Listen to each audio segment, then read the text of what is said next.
All right, it is 5 o'clock Central Time. Thank you for joining us. This, again, is the HOSA Local Advisor webinar, Preparing Members for Success in Competitive Events. My name is Bergen Morehouse, and I am the manager of the National HOSA Competitive Events Program. And we also have Jen Gervin on the line. Jen, I'll let you introduce yourself. Thanks, Bergen. Hi, my name is Jen Gervin, and I am the Assistant Director for National HOSA. We're excited to have you on board today, and I'll swing it back to Bergen to share some housekeeping items. Perfect. So the line is muted for everyone at the moment just to help a little bit with the background noise that you often get. So if you have questions, feel free to type them in the question box on your control panel for the webinar, and we will do our best to answer those questions both as they come up during the webinar and then also at the end if there's anything we haven't addressed yet. So with that, we will get started. Jen? Great. The first thing we would like to do is give a little note about the competitive events philosophy. So this is a lot of words on this screen here, and so I won't read these, but I just want to talk about how competitive events is the journey and not one moment in time, meaning that we're looking at the competitive events program as everything that your student is doing from choosing the competitive event to preparing for the competitive event, and not necessarily that one moment that they are in front of the judge at the competition or taking their test. This is all about providing opportunities for students, and it's important to remember that HOSA is not a credentialing organization. It's more, this whole competitive events program is more informing students about careers and providing useful skills for their careers. Great. So the competitive events themselves, we have 55 total competitive events. 47 of them are what we consider our regular events. 7 are recognition opportunities. And then this year we have one new pilot event that we will be talking about here in a moment. So the first, and so these events are grouped into 6 different categories. And the first of these categories is the health science event. These are all individual events.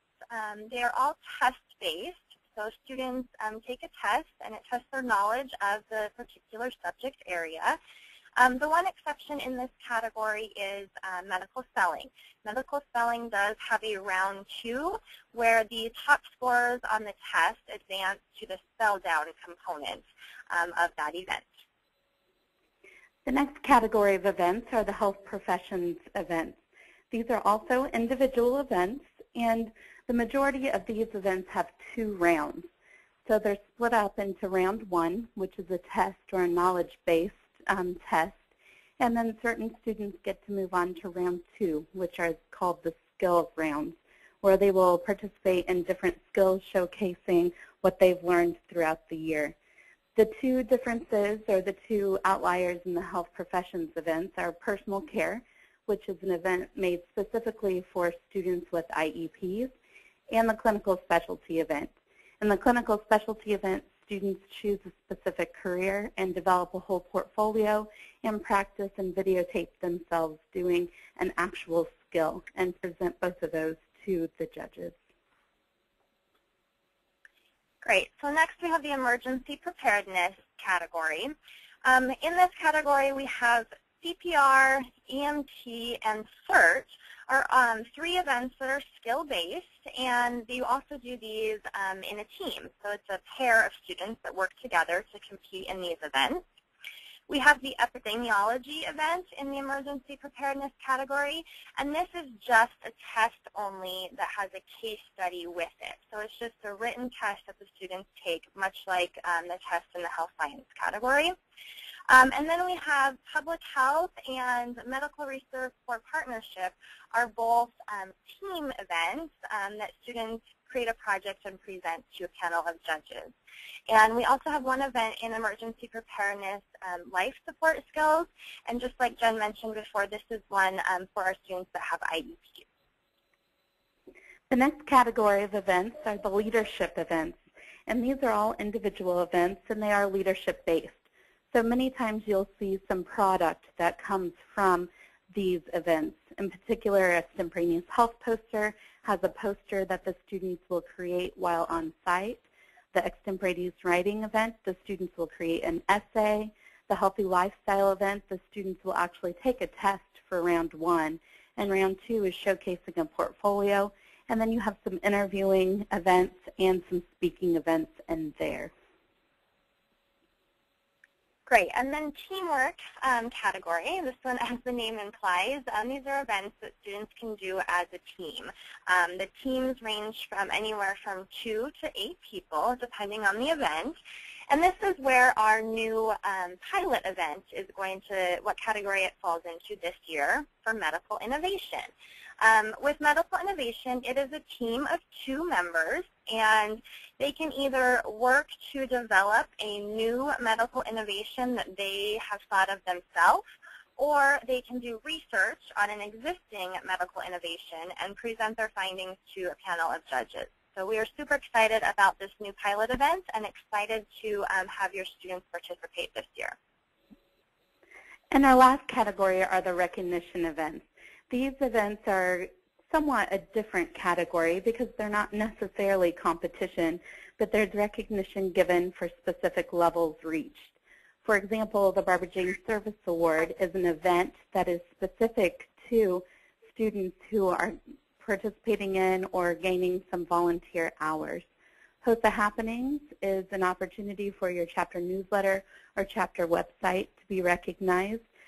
The National Service Project is the Leukemia and Lymphoma Society, so you and your chapter can get recognized for reaching certain levels in that one. The Outstanding HOSA chapter is a scrapbook of all the activities through your program of work throughout the year. And then MRC volunteer recognition is also an event.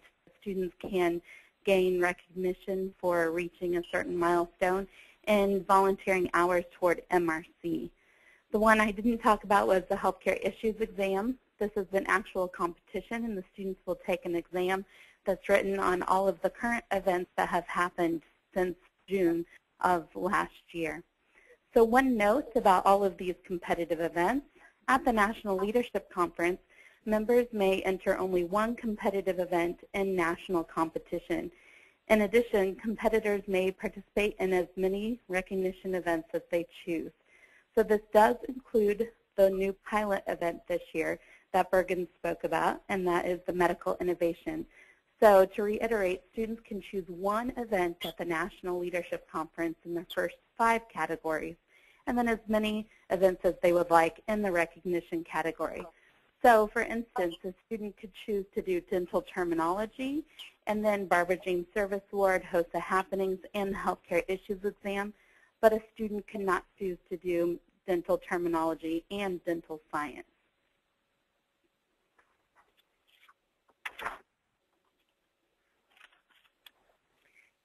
Okay, so in HOSA, each event has a set of rules and regulations.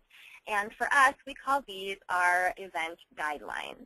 And every student wanting to participate in competitive events should print these guidelines out from our website, and they should study them, and study them again. Really, there should be no surprises for the student on what they're required to do, on what they're required to bring, what they will be tested on, etc. These guidelines have everything that the student and you as the advisor need to know to prepare for the event. So now we're going to talk about where to find. So where do we find all of these competitive events? So we are going to go to HOSA.org.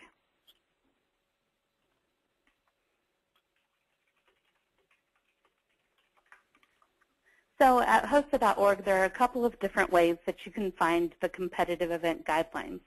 One is just simply clicking here under the Compete where it says Competitive Event Guidelines, or up here under Resources where it says Competitive Event Resources. You can click there and then click on the Competitive Event Guidelines.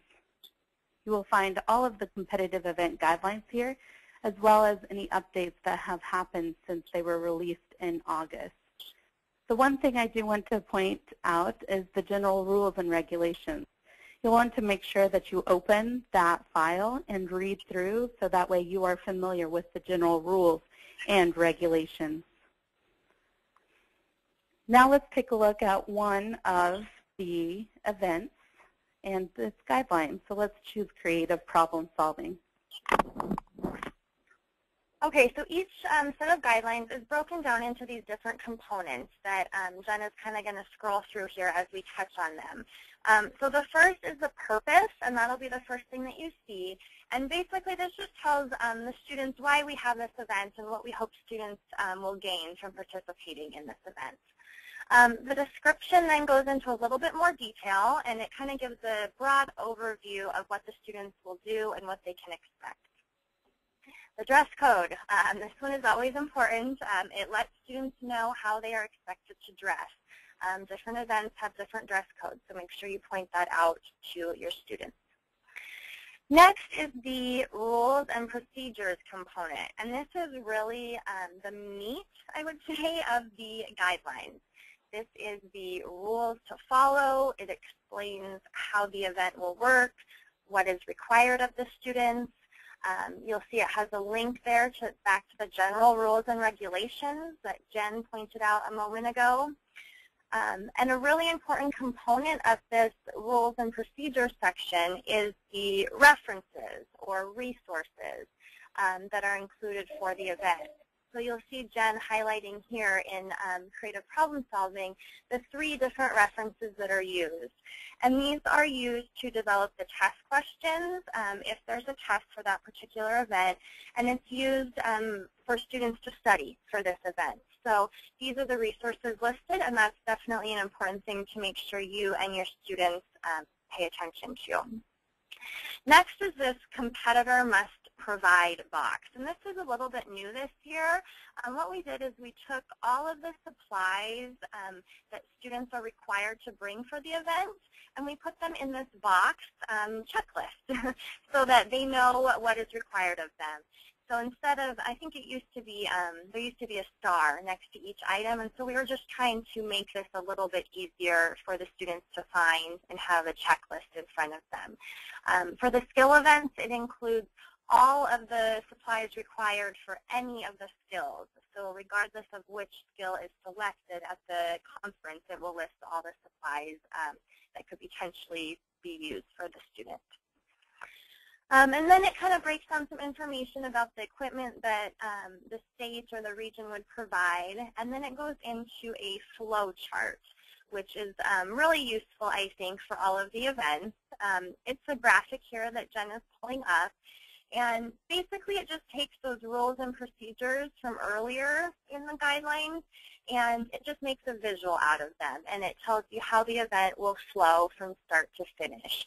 So, you know, from the beginning, when the students come to an orientation and take their test, all the way down to how the judges complete the rating sheets and how recognition is provided or how medals are awarded.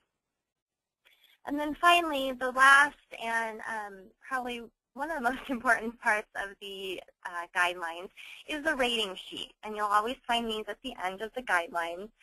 This is the exact rating sheet that we give the judges. So again, there's no surprises for the students on what they're being or how they're being evaluated, what items they're being judged on, and in the skill events, it lists the exact steps and the exact process that the students should follow.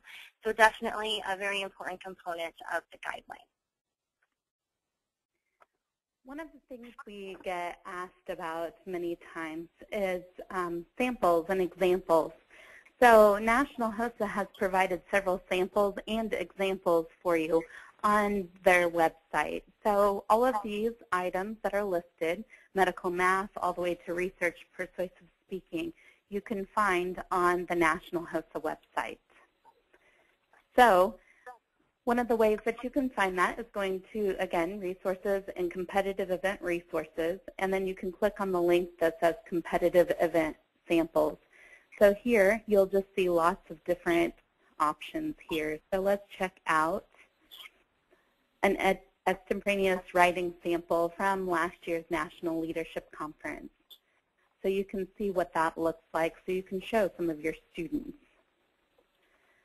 There are also examples of health education portfolios here, and then there are also some photo samples of medical photography so you can see what that looks like. So again, we're just hopeful that this will be a good resource for your students to take a look at and to see what some good examples look like for those competitive events. Okay, so more resources that we want to share with you. A lot of these we're not sure that people know are out there, so we would like to tell you about them. Jen's going to show you, again, where to find these online, but we're going to go over all of these bulleted items that you see on the chart or the slide in front of you. We'll explain a little bit about what each of them are and where to find them online. So I think we're starting with the Gotta Have It chart.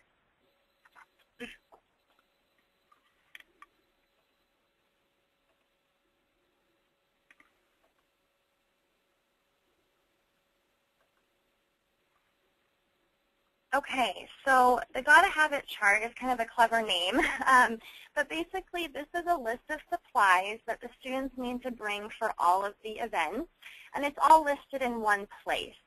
So you can see it has the event in the first column, it has what supplies are needed for the orientation in the second column, and then in the third column it has all of the supplies and equipment themselves. And so basically we just took that competitor brings box from the guidelines and we copied that into one document. So this is really useful for you as a local advisor. You have in one document, in one place, you know what supplies your students will be required to bring for their different events. So this again is at the on the website. It's under competitive event resources. And right there, the second item down that Jen is showing you. The next one that we thought we'd pull up is the next one down, what competitive event is right for you? And this is a great flow chart that you can use with your students. We've actually heard good stories from some advisors saying that they've had this blown up and actually laminated for their classroom, which we thought was a really great idea.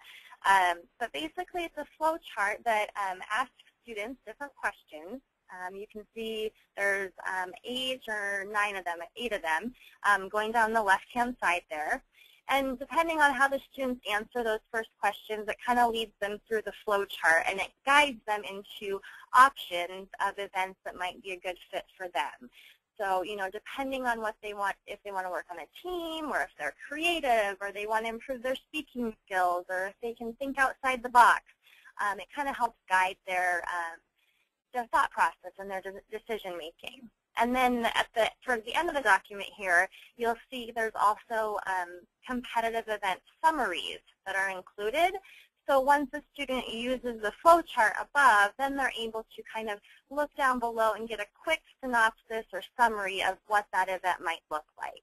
Of course, then they can go to the guidelines to get the full information, but we did include some summary information here so that the students can quickly get an idea of what that event might look like. So then going back to our list of resources, we won't pull these up for you, but the next two, the update and the preview and the event topics, those are updated every year. And the update preview document, it just lists all of the changes to the guidelines from one year to the next. So that's an important note to local advisors to make sure that you're reprinting and using the current guidelines, because things do change from year to year, and whether it's, you know, just an editorial typo changes or whether it's huge changes to the whole structure of the event, make sure every year in August, we usually have them up by early August, that you're going to our website and getting the most updated versions of the guidelines, especially if you, you know, keep hard copies in a binder or something. Make sure you're always updating those. And then this next one, the event topics, that just is one document that lists all of the topics for the year. So the events that have topics that change, we list all of those in one document so that you have that in one place for easy access as well. The next few items are crosswalks, and National HOSA has taken some of the Common Career Technical Core and the Common Core State Standards and the National Consortium for Health Science Education Standards, and we've crosswalked those to the National HOSA competitive events. So I'm just going to show you one of the crosswalks available. So this one is the HOSA competitive events with the National Healthcare Foundation Standards crosswalk. This becomes important if you have your principal or other teachers when you are using competitive events in the classroom that are asking how it relates back to your health science curriculum. You can pull up this document and showcase that the biomedical laboratory science really connects well to Standard 1, 4, 7, 10, and 11. And to find those foundation standards, you can click on the live link here. We've also taken those competitive events and crosswalked those to the smaller standards accountability criteria. So we really hope that this is helpful to you when you're doing your lesson plans and promoting all of the standards and the Common Core and also the Project Lead the Way. So if you are a Project Lead the Way teacher, you can follow this crosswalk, and the events have been crosswalked with the units of study included in the Project Lead the Way Biomedical Sciences curriculum. The event resources is another place that we would really like to draw your attention to. So the event resources is a place where we put all of those resources in all of the competitive events and put them all in one place. So we do have a couple of options here, and some of these ordering options, these are live links here, give you options such as ebooks, renting or buying the chapters, so you can pick and choose some of the things you do want to accomplish there. F.A. Davis, which is one of our publishers that publishes Tabers and a few other products or textbooks that HOSA uses for their resources, is happy to extend HOSA members and advisors a 20% discount. So this second bullet here lists all of the information on how to get that 20% discount. If you need a print copy of this, you can either open this HOSA event resource list or the event resource by publisher as well. But you'll see, again, these are live links that you can click on and go to Amazon, go to the publisher's website, and you can purchase the book directly from these links. So we did want to make sure to point that out. We do have many questions that we receive on a daily basis in regards to HOSA competitive events. We are more than happy to answer those competitive events, but you might check out the competitive event frequently asked questions here. This document may include some of your questions and the answers to your frequently asked questions. There are some other items on here like a medical reading history and HOSA Week ideas. We just had the National HOSA Week just a couple of weeks ago. And feel free to declare your own HOSA Week for your own chapter. So if you need some ideas, you can go to that link for some ideas there.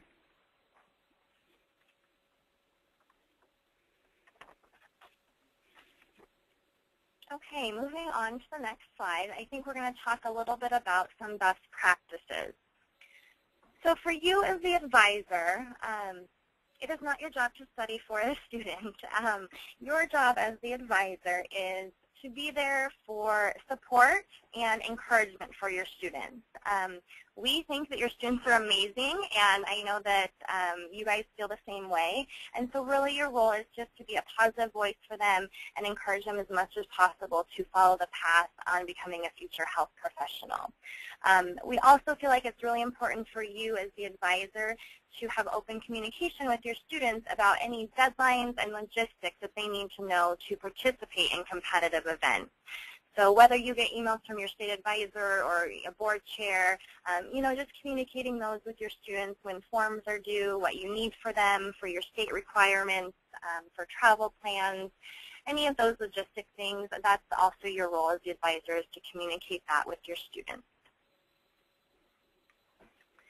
And we want to make sure that HOSA members are not left off the hook. They are really important to this whole process.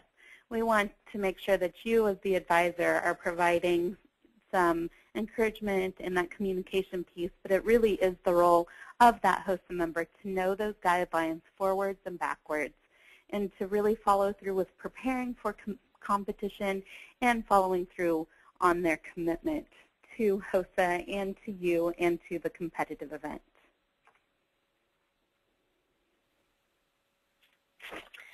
Okay, so we often find that successful chapters are the ones that find ways for their students to practice. So one thing that we suggest is to have a mock competition for your students. You know, you could always do it in conjunction with a neighboring school or a chapter that is close by. You can invite your local partners to serve as judges. So, you know, whether that's administrators in your school, if you have a local advisory committee that for health science education or for HOSA, if you have any industry partners that help, you know, set up internships or clinical rotations for your students, parents can judge, and any other active community members. Invite those folks to come in, invite these partners to come in and judge the students and have the students go through their events step by step, just like they would at a regional competition or at the state competition. And so really, it can provide a really neat way to do a classroom project, and you know, you could even make a little friendly competition with that neighboring school or neighboring chapter that you invite in. But really, we feel like this is a very good way to provide feedback for the students. It really makes the students feel more comfortable. The more that they practice their skills, that they run through their presentations, that they are able to present to judges, the more comfortable they're going to feel.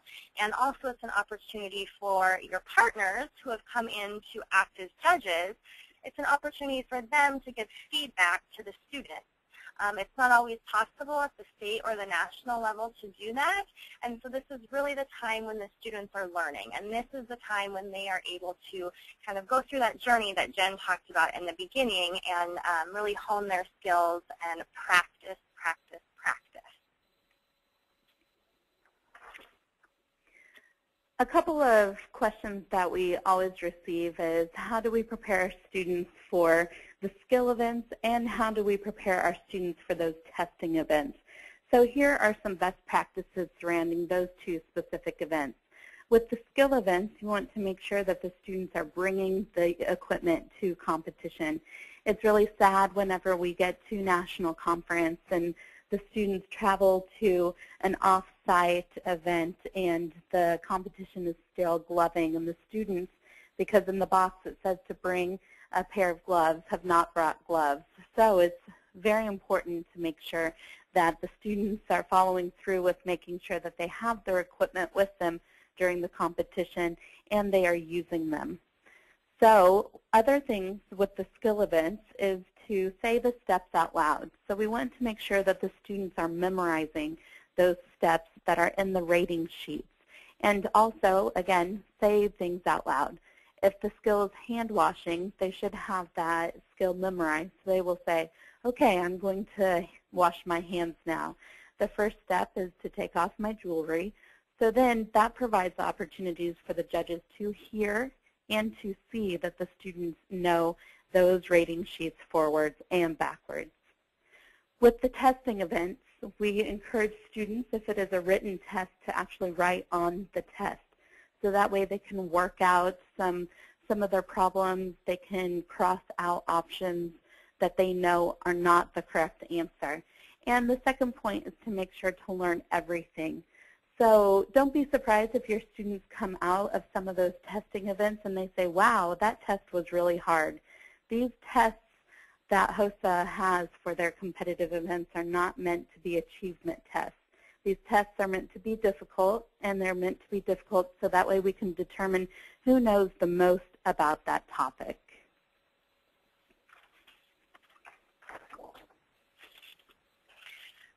Okay, so preparing students for events is easy as 1, 2, 3, right? So the first thing, kind of just to recap, is choosing the right event for the student. So using some of those resources that we pointed out to you and helping guide the students and having the students select the event that is the best fit for them on their journey to becoming a future health professional. That what's right for you chart is really a highlight to show the students for that one. Second is read the guidelines and then know the guidelines. That's a really big distinction, we feel like. It is not enough just to print those guidelines out once and read them and then go start on the event. Really, the student should be reading these guidelines over and over 20 times, 30 times. You get the picture. They should know the details of these guidelines in and out, and the students that do this are the ones that are the most successful. And then third, study and practice. Again, making sure that students are using the correct resources and references that are listed in the guidelines, and then also practicing the correct skills and steps using the rating sheets. Again, those are the same rating sheets that the judges will have in front of them, and so the more that they know those steps in the right order and the more that they know the items that they will be judged on, the more successful that they're going to be.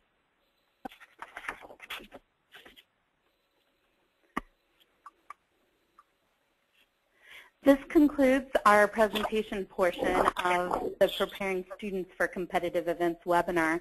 We encourage you to ask questions now by going to the question box on your computer and ask questions, and we would be more than happy to answer them now. We also encourage you to go to www.hosa.org and also email any questions that you may have throughout the year to hosa@hosa.org.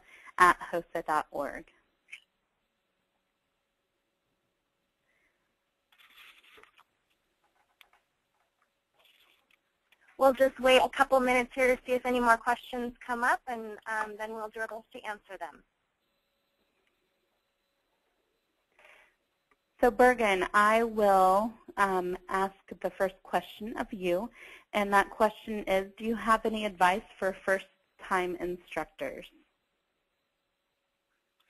Yeah, that's a great question. You know, I think the biggest thing in the first year, it's definitely easy to get overwhelmed. One of the great things about HOSA is that everything's in writing and we have so many resources to provide you, but I also know as a first-year advisor sometimes that can seem a little bit overwhelming and not knowing where to start.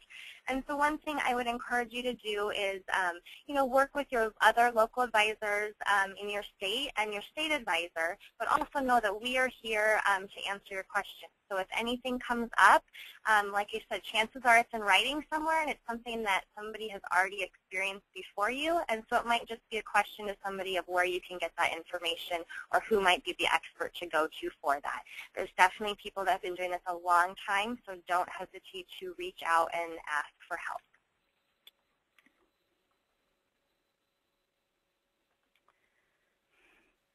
And Bergen, another question for you. Are there practice written tests? Yes, great question. We do not provide practice written tests. Again, kind of going to Jen's point about the tests themselves, they're a little bit different than the normal school-based tests because, again, they're not achievement tests. And so really the goal for a student, like Jen said, is to learn everything. It sounds so broad, right? But those tests are meant to test who knows more about the topic than the other competitors. And so we do not provide practice tests out to local advisors.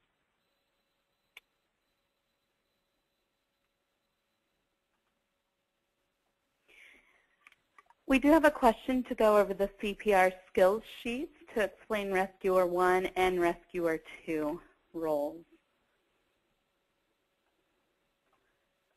So we will pull up the CPR guidelines, and Bergen, I'm not sure if you want to take that one as well.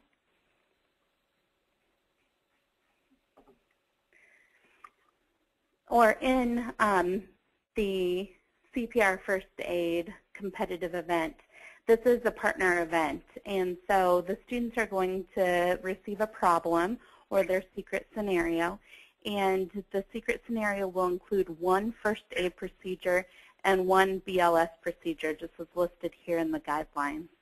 Rescuer 1 will be the one to initiate the first aid procedure, and then Rescuer 2 will go and initiate the BLS procedure. So then you can determine, as the advisor or the student can determine which student would be better to do the first aid portion and which student would be best at initiating the BLS portion of the CPR scenario. So the student that is Rescuer 1, if the scenario includes something that is with Procedure 1, the severe bleeding and shock, the Rescuer 1 student would go over, take care of the student or the patient that has the severe bleeding and shock, and then we'll go over and help Rescuer 2 with either the CPR or the AED piece. So I hope that that's a little bit more explanation of the Rescuer 1 and the Rescuer 2. You'll see that we do have procedures or rating sheets that are specific to just that Rescuer 1 portion. So the judges, there will be at least 2 judges in the room, and one judge will follow Rescuer 1. So if, again, Procedure 1 was the one that was chosen, the judge would take a look at the Procedure 1 rating sheet, and then if it was CPR, the judge would move to the Procedure 7 rating sheet to continue rating that Rescuer 1.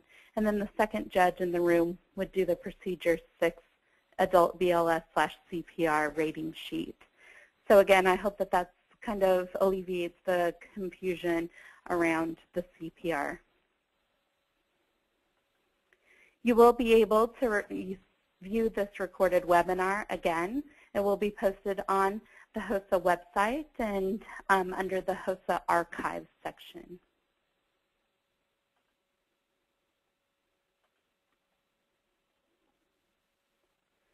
So Bergen, here's another question for you.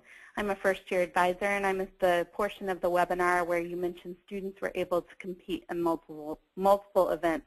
Is that possible? Oh, yep, great question. When you go to the recorded version of this, there will be a slide about this, but of the 6 different categories that we have at the National Leadership Conference, students are able to select one event from health science, health professions, emergency preparedness, leadership, and teamwork, and they can do as many events in the recognition category as they would like.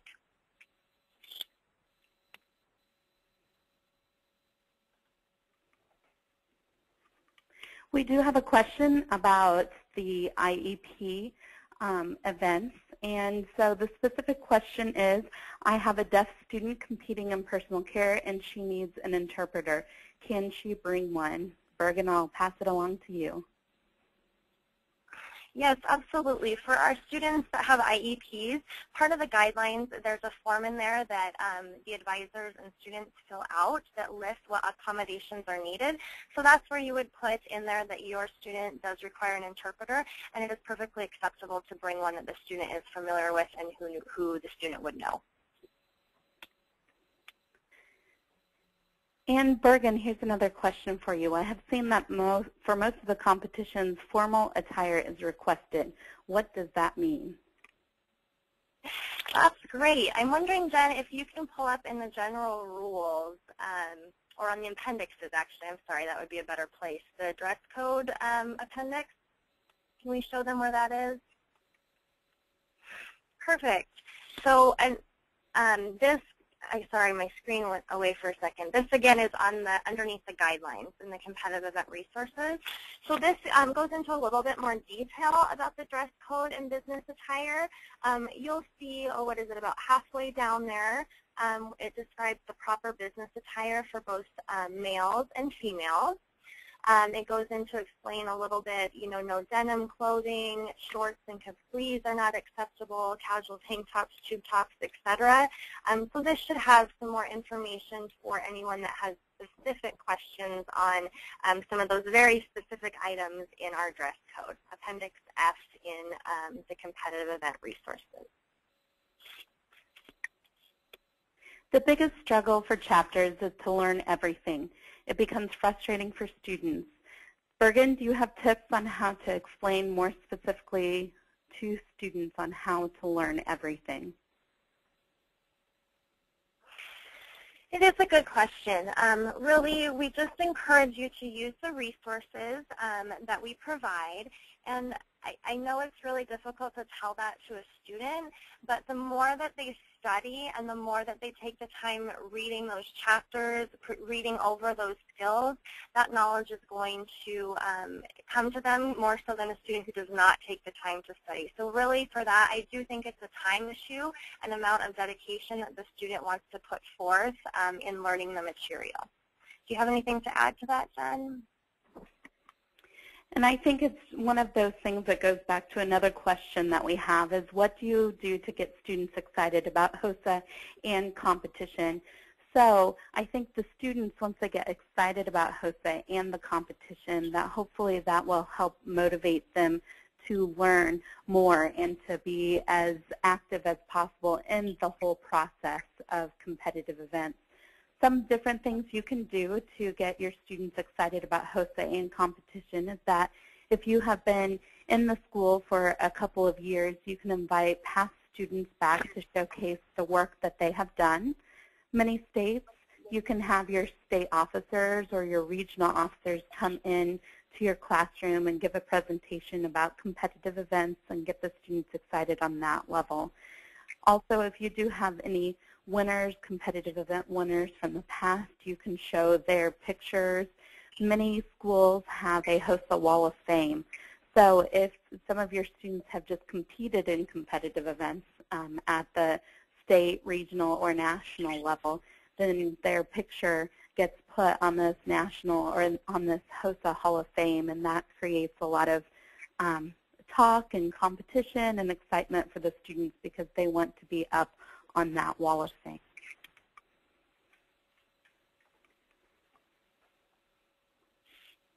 A question for you, Bergen. Do they need to wear patches on suits?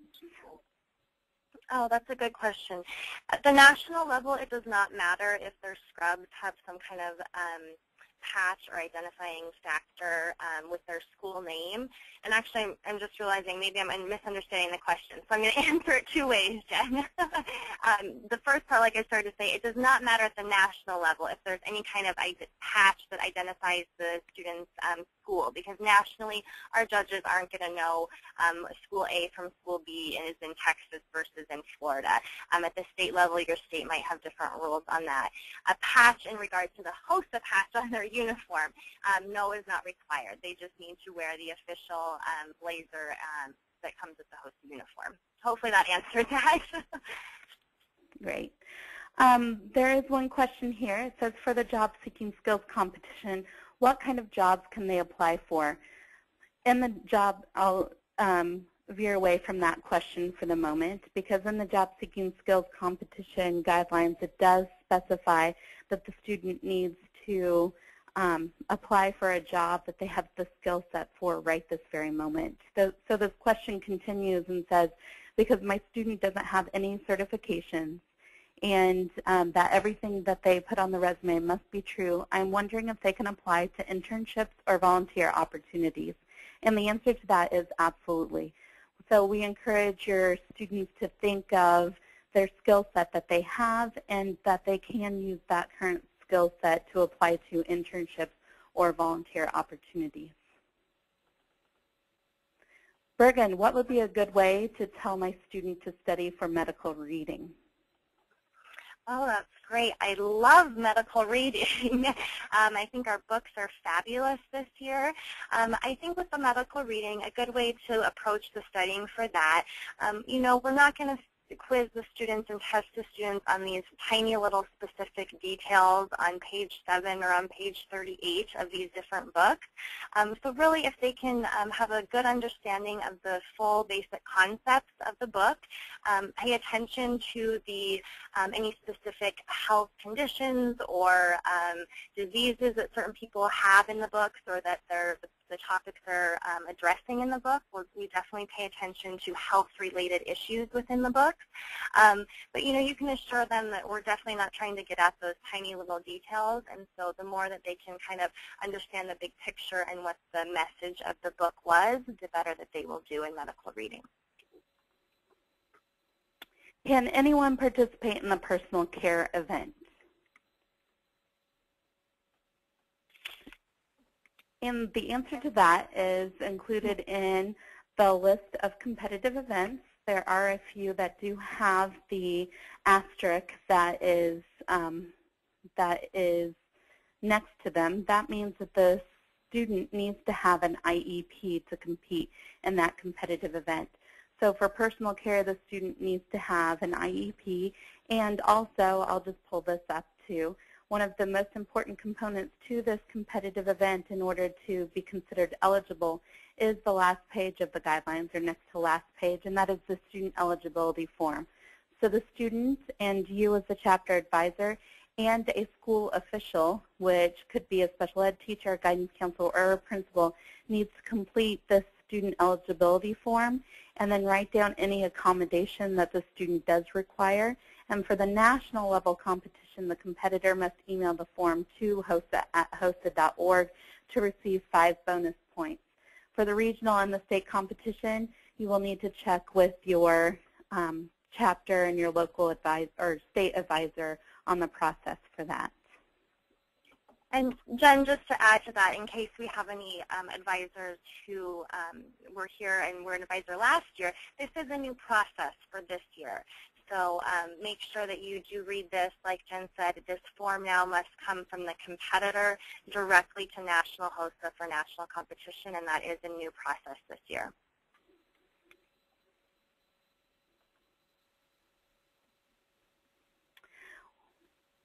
One of the questions is that, is there one single resource and or checklist that a new advisor can use while preparing? For instance, I had no idea I needed proctors for the first round written test. I'm not sure how to find out everything we need to know, and advisors who've been at it a long time might forget seemingly small requirements. Do you have any suggestions, Bergen? That's great. We actually have a new resource in conjunction with a program called Train, and maybe Jen can actually go to this online for us here. So she's under advisors and local advisors and chapter resource guide instructions.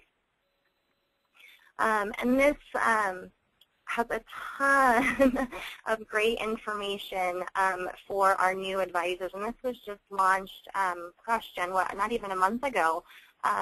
It's a partnership in conjunction with Train, and you can set up an account, and it has all sorts of modules and training materials for local advisors. And Jen, I know you were actually instrumental in getting this going, so I'll let you add anything to this one too. What we do have up on the screen now are the access instructions to that chapter advisor resource, and it has all sorts of resources and files and PowerPoints for you on a variety of things in HOSA, not just competitive events. So I would encourage you to take a look at that one as well. A question for you, Bergen. Is there a way to get materials? We are a new chapter and we do not have many of the reference materials needed to study. Yes, that's great. One of the documents that we pointed out earlier on the competitive event resources on the website there is a list of all of the resources by publisher. And one thing that oftentimes publishers will do if you contact them is they'll send you a classroom copy of that text that you can use in your classroom. You know, they're trying to get their textbooks out there in hopes that you're going to buy a full set for your entire class, of course. But often they're really good about working with teachers and advisors to get copies of those materials, so that definitely might be a place to start. And then another thing that we're starting to see that's new this year is that some of those resources can be found, like Jen was saying, where you don't necessarily necessarily have to purchase the full text, but you can just purchase certain chapters that you might be interested in, or also you can even, there's services where you can rent the different resources, which we just learned about here in the last few months, it seems like. And so we think that's a pretty cool new option and definitely more affordable than having to purchase every single resource. Here's another question for you, Bergen. Are all the materials necessary to succeed? So I assume that we could take this one of two ways. So do you need to have all the equipment in order to succeed in competitive events? We'll go with that area first.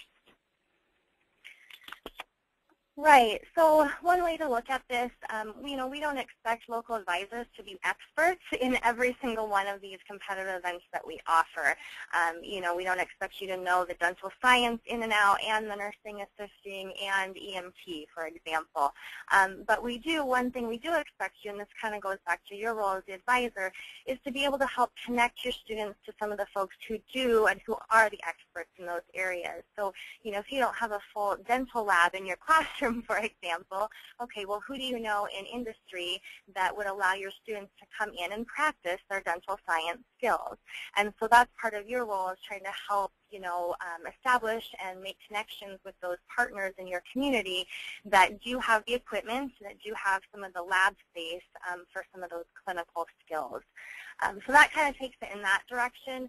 In terms of the equipment for some of the non-skill events, on that side of it, it definitely is important to make sure that your students bring everything that they need to in terms of the portfolio and the DVD or the laptop, for example, in PSA. So for some of those things, it's definitely important to have the equipment, but for some of the more skill-based events, we just encourage you to connect your students with the people and places where they are able to practice those skills.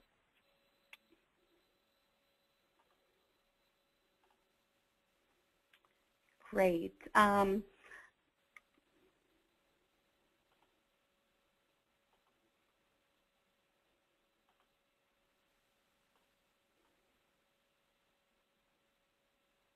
This must be a good long question, Jen.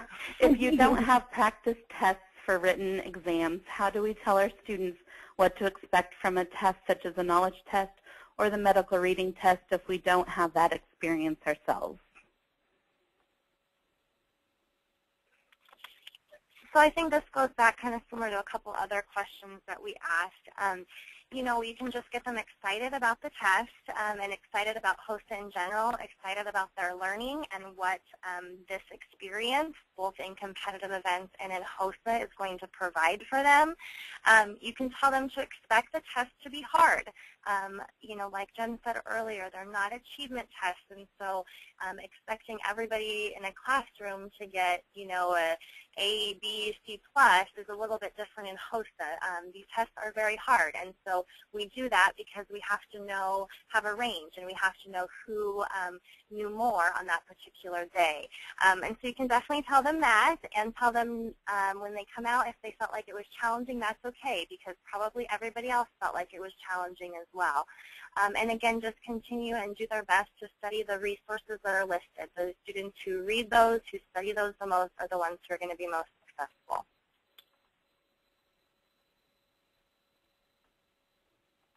Do students choose their own topic, or are they assigned one for the PSA events?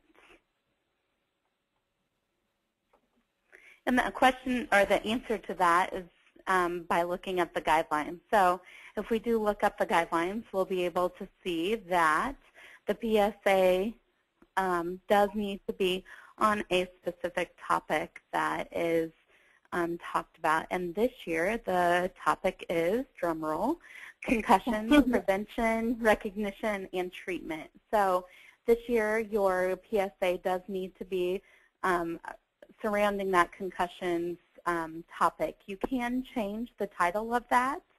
So if you wanted to come up with something that was super catchy, you're more than welcome to. So the judges are going to be using the rating sheet to judge you and your PSA on how well it fits that topic of concussions. And this has, of course, changed every year. So in this place in the guidelines, next year we'll have a new 15-16 topic. Great. Another question is, what would you recommend if the reference materials are backordered or unavailable? And this kind of goes along with some of the things that Bergen was talking about with the resources. The resources that are included in some of these competitive events are the resources that the test writer has when writing the questions for the test. However, it's not absolutely necessary that your students have those specific resources. Of course, that would be the best case scenario. However, medical terminology, if you don't have an option of getting any of these references, then you can just help your student study, or your student can take a look at the test plan that really breaks down. For instance, this with medical terminology, it shares all of those different percentages. So 45% of that test, or 45 out of 100 questions, will be on roots, prefixes, suffixes, and combining forms, and then 5% from all of those different systems. So you as an advisor can help guide your student and your HOSA member in their studying, that they're going to spend the bulk of their time working on and preparing for that 45%. So I really hope that that was helpful in sharing that, again, the students just want to soak up as much information as possible, so that way they can be the most prepared for those tests, especially those knowledge tests.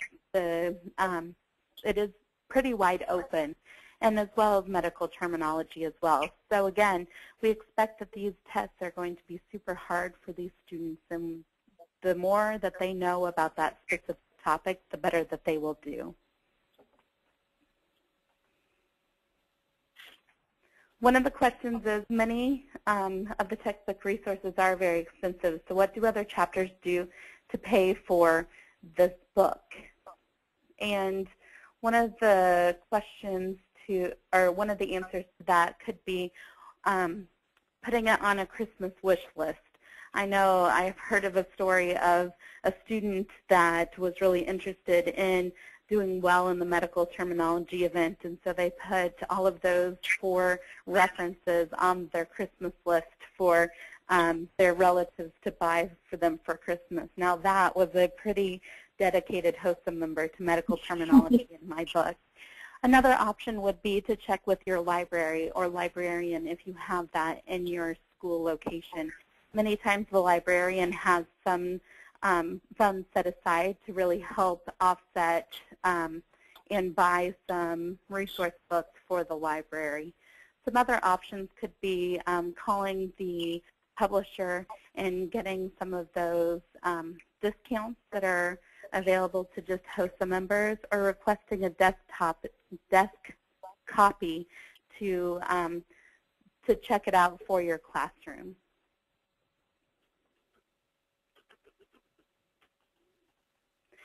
I just had somebody reply and say used bookstores are good as well.